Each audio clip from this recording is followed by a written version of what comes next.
started back. Now, I know that the class was supposed to go from 10 to 12, and it actually is 12 o'clock, but I'm willing to stay a little bit longer, you know me, okay? So let's go an extra half hour if you all are willing to, all right? Okay. Okay, excellent, excellent. Now, I actually forgot, what was the last thing we left off on?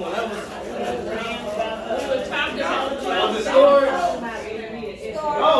Wait a minute. Now there were some people who came in afterwards that did not get to introduce themselves. Who all did not get a chance to introduce themselves? Miss Chrissy and back here. So come on up. Let's introduce yourself real fast. So that thing you talked about was propaganda and marketing. Oh, I'm gonna go back over that again as a refresher. Hello, everybody. My name is Christy Wilson Hunter, and I'm about marketing my product that just came out in my bookstore, Christ Universal Temple. Dr. Derek B. Wells is my pastor. The words are I Am Together, and trademarked in the state of Illinois down in Springfield. And I'm honored and giving God all the glory for eventually having enough courage to stand here before you all and let you know that I Am Together came from my understanding of the word under Dr. Johnny Coleman back in 1981. That's when I legally became an Illinois businesswoman. And the very words on my hat are in green for order. I learned that under Dr. Johnny Coleman and many teachers like Marvin. My husband's name of 48 years was Marvin. And I thank God for my husband and the way he led and did walk with me. So what I'm doing today, meeting with you all for the first time, and I'm happy that God gave me the strength and courage to come forth, because my children, my son is in his 40s and past 45. I have grandchildren now, and I have a granddaughter who decided at 28 to commit suicide down in Virginia Beach. I tell you that quick because I only got 5 minutes. Marketing is so important, but it's a nerve-wracking job that I did not know existed in knowing what to do. I don't know my computer well, but I took my hat off so you all can see. Next month they will accept another batch of my product, and it will be in orange, and orange represents exciting, high, good energy. And somebody who's in a higher position of programs other than what I do. I talk a lot. I'm born in the month of June. Which means I talk a lot, and I am imagination. So as you look at me and try to figure out why I took my hat off, I've been through 5 operations because they found cancer back in 2020. And I simply want to make sure everybody knows that it's a pleasure meeting each one of you all. I'm going to put my hat back on. I'm a promoter for good stuff in the community. I have an entertainment group, and we have been around since 2000. And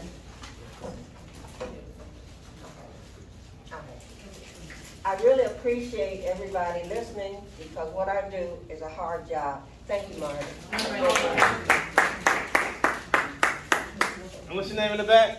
My name is Ramona Austin, and I'm here just to really learn how to maneuver around the iPad, all the technical things, and the iPhone and the iPad. Amen. All right.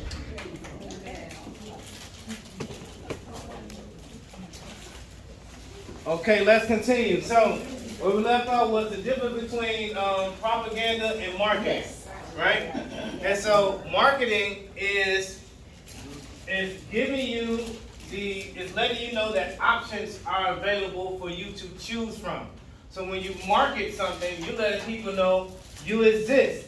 Hey, you can choose from me, okay? If you are, let's say, you're a plumber, okay? You create a business card or a flyer to market yourself so people know, hey, when your drain happens to break or something, or you do heating and cooling, so when your heater breaks down, you can call me. Call me. I have marketed myself. But propaganda is very different. It's when you see a commercial that is specifically telling you this company does this, and they only focus on this company. I mean, they only focus on one thing that they do. They only focus on a bad thing they do and don't tell the other part. And they only focus on a good thing they do and don't tell any wrongs they've done. They are trying to coax you into feeling a certain way to make a certain decision that you may not have made if you had all the information.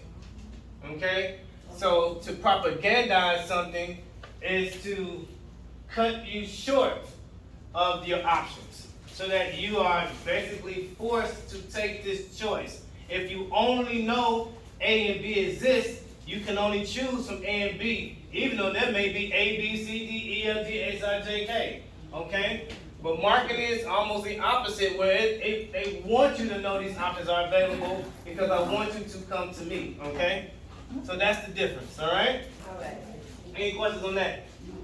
Okay. And we were also talking about storage, right? The difference between RAM and ROM and hard drives. Okay?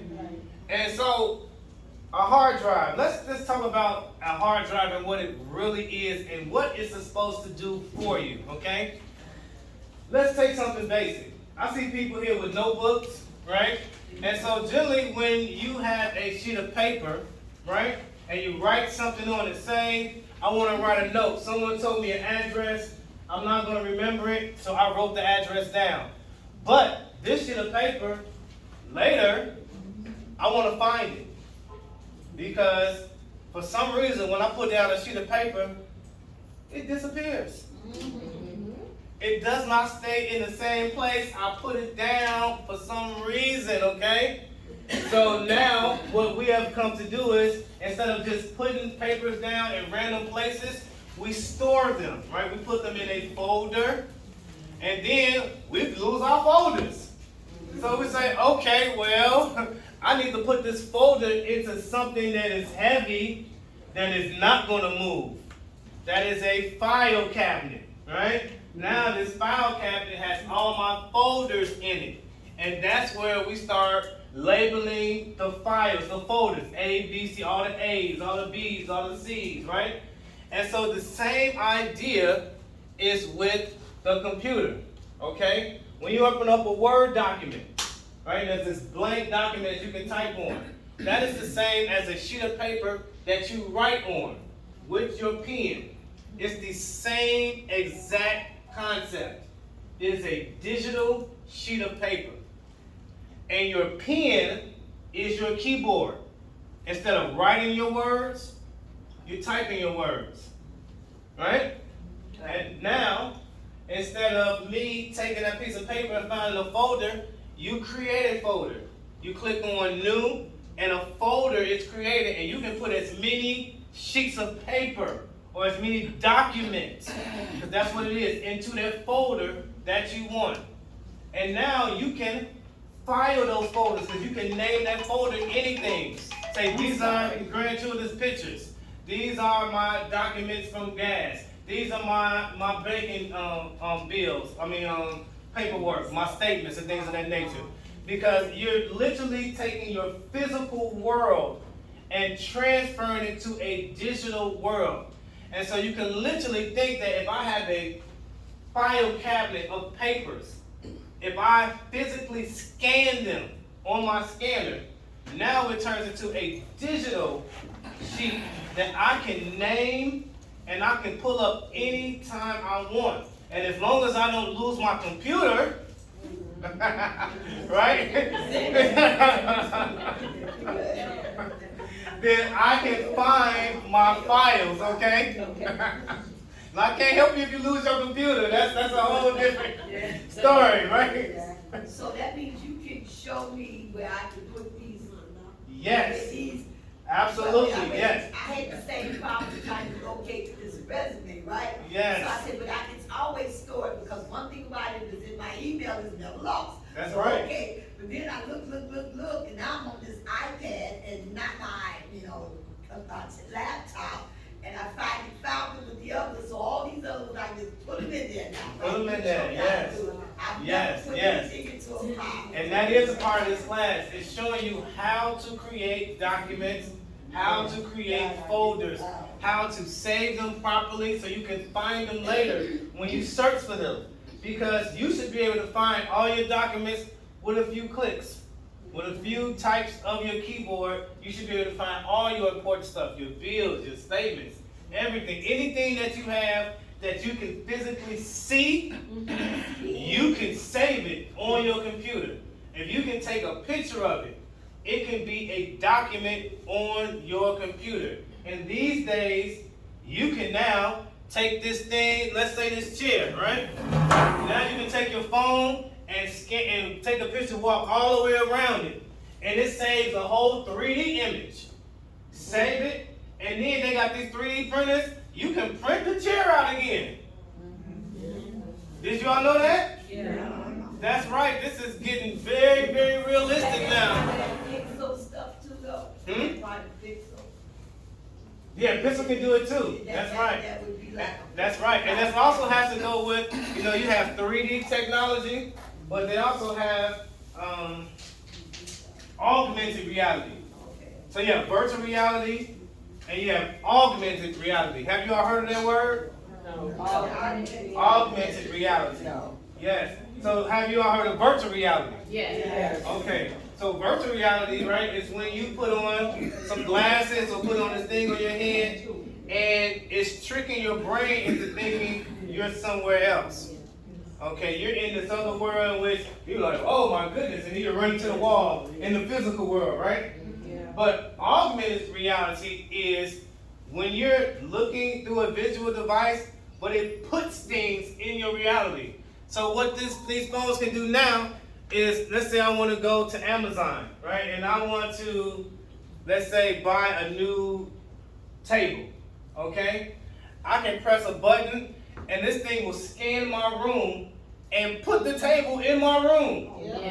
And it will be the correct size based on my room. That is augmented reality. So that's the same thing as if you were ordering something on Amazon and they tell you, pick your rug or whatever it is now, put it in your room. That's right. Like those decorating apps. That's right. Yes. You take a picture of your room and you want to see how a certain type of furniture would fit in there. That's right. That's augmented reality. That's right. Augmented. We slid a little bit. Back to the old resume, I have a folder, and that's what I want to click on, which is my resume, and then if I'm clicking it, what am I doing wrong if it's not open? Okay, it may be corrupt, and it may not be, your device may not be updated for that program that's trying to open it. Okay. And that's unfortunate, because these programs keep updating, and if the device, the software does not update with the requirements of the app that you're using, it won't open. It was old Word from back in the day. Yeah, It's on the day of the computer. yeah, yeah. My question is when I you can see take, that. when you do it, aren't you supposed to get an edit for your screen saying, it should be updated for like, what is it, 2000 or something like that? Well, it depends on the actual manufacturer and the software that you downloaded. It's convenient when you get those little tips and those little notes, but a lot of times you're just trying to figure out how come this isn't working. Something's going on. It was working yesterday. Now today it's just not working, or it got all of a sudden really slow. To you then.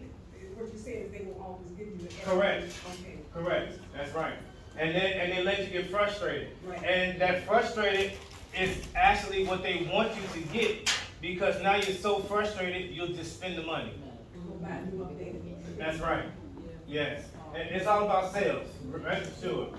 It says, I have this Magic iPad, and so it updates software. I never click on that because I don't want to click. So when it tells me on the system that I should update, I should click it. Yes. Okay. Yeah. Yes.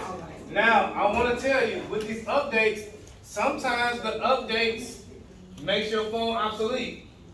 Okay? That's part of this planned obsolescence. Okay? So there are literally times in which your phone is working just fine, and then you do an update, and then you notice some parts of your phone isn't working right. Right. Right. Because they're only gonna update certain parts of your phone and still leave other parts not updated. They just update pieces. That means that your phone is on the way out. Okay? That's it. They only update just little pieces just so you can still kind of use it. For all these other apps, they're not updated up to par. So, on my tablet, I have, I just saw this yesterday. One of the apps on a game that I was playing said update. I didn't update it yet. I just clicked the X to go back to, but I should update it. For the games, yes. So the reason the games are telling you to update is because when you download a game, it takes so much storage. And then let's say if you play on these games, they create a new character. Well, now that extra character makes the game bigger, so it has to take more storage. And to update it, you're allowing that game to use more of your storage, to utilize it for that game. So if they add a new section, they add a new card section, new options to it, new whatever, it's gonna take more of your memory. So that's what the update is about. So you want to do that, because eventually it won't work if you don't update it. And then a lot of these phones, well, they got it so they just force you to update it. If you don't do it after so much time, It's like this one You- here I'm looking at right now. It says, you're running out of time, last chance to update today, free, update now to keep playing. So is that what you're saying? yes. Well, that's for that game, but I'm talking about for your actual phone. For the OS, if you take too long, they'll force update your phone, in which you just can't use it. You'll be in the middle of trying to do something, it'll just cut off and start updating. It's unfortunate. Yes, but then. Quick question. The same thing you described happened to me with my Samsung 21. It told me keep updating. When I finally did it, act funny, and then it sort of stopped operating. I went up to T-Mobile, the first thing after I waited 2 hours, he was like, baby, your phone ain't gonna work. I can sell you a new phone, but your phone ain't gonna work. So what I did was, I took my butt back home, and I did a factory reset. And then I went into those apps, and I told it to stop running. The ones that I couldn't eliminate, I just told it to not operate, well, it'll tell you that it's not gonna operate properly. But I still got my phone, and I had to pay another $1,200 for my phone. That's right.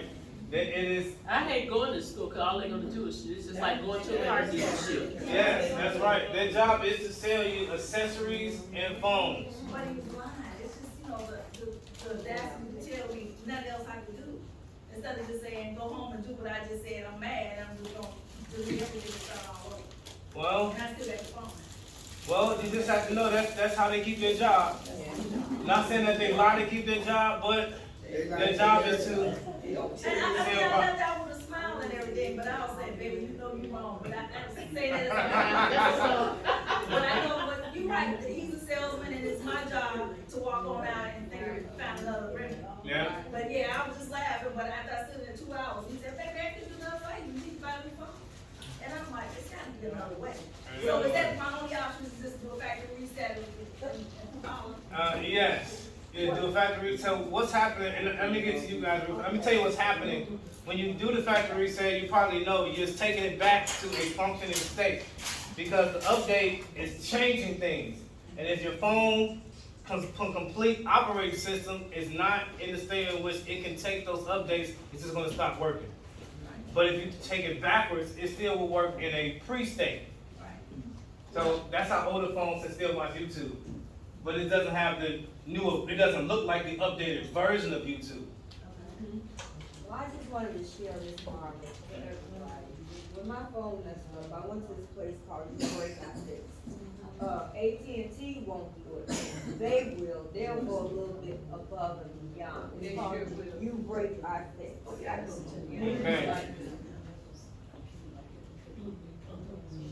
No, I was just gonna say that I have an iPhone, so the iPhone, it tells you that it's gonna update automatically at the end of the night. And also, whenever you do see the update for your phone, you need to update any kind of your device. But again, when I have a problem with my phone, I call them and they go in on the phone with me and they take me right to the phone and tell me exactly what I need to do. I don't even have to go into the store, I don't have to do any of that. That's true. Very I called them convenient. yesterday, and they just fix it for you, right? And they have to get your okay for them to do it, and they can share your screen and don't tell everybody. Yeah. My phone and get this one. And your screen is great. Apple is good at doing updates. Yes, they are. Okay, so let's see how much time we got left. Before you go, We got a few more minutes, about 7 minutes. Yeah. before you go, can I get that question in? Whenever you're taking all your information and you put it in a file, what saves you more space in your memory? Putting them in a file or leaving them singly where they are?